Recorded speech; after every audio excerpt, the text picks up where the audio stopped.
My name is Patrick Thompson, and I'm a Senior Research Associate at the University of Oxford in the UK, where I have positions in the Geography and Engineering departments.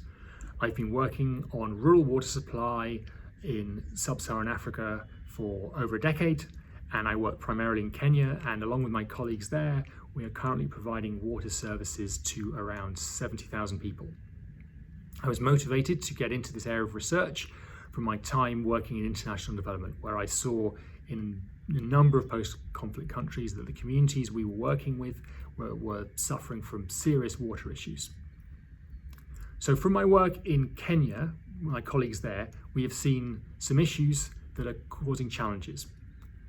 And this is over the last decade, and these are likely to continue over the next few decades.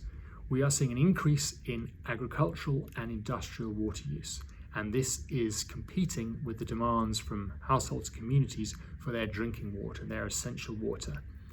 So, for example, for agriculture, pumped irrigated agriculture is causing aquifer levels to drop, which is putting strain on the wells that communities use.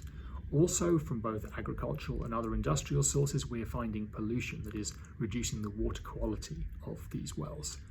So we have to think of how we can improve the water services that these communities are getting, bearing in mind that the likelihood of them getting high quality piped chlorinated water anytime soon is low. So we have to think about how we can give the best possible water services in the context and situation in which we find ourselves. Fortunately, as well as the climate changing at a rate that is faster than any in human history, technology is also progressing at incredible pace at the moment. And this is providing opportunities. So technological examples are satellite data and AI. This means that we can monitor the water resources, the aquifers and the rivers in a level of detail that we just have not been able to before. Advanced filtration techniques, electrochemical treatment, and solar power means that we can have modular water treatment systems that can provide potable water virtually anywhere in the world with very little energy costs. And finally, mobile data and Internet of Things technology means that these sort of systems, wherever they are in the world, we can monitor them virtually in real time. This creates great opportunities, and these things are moving rapidly. However, this is not just a technological problem. Water has always been a key part of our social, cultural, and political lives.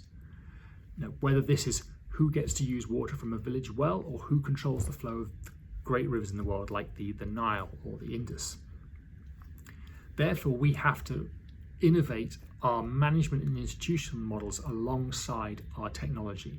Because if we don't, the management and institutional models that were designed under a stable climate and under older technologies will get left behind and may well maladapt and produce outcomes that we do not wish for.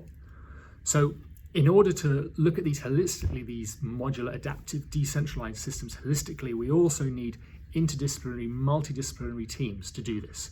We need, just as much as we need hydrogeologists, engineers, and public health experts, we also need anthropologists and political scientists to make sure that the systems we design, both the technological systems and the management systems, that are properly situated in the communities that they are there to serve, and that they will persist over time. They will persist and work in the long term, long after researchers like me have gone.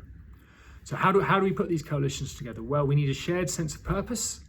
We need people who are happy to share their knowledge and receive knowledge and understanding from other people, from other disciplines and from communities themselves, and also people with some humility and a sense of humor, because we're going to get things wrong on the way.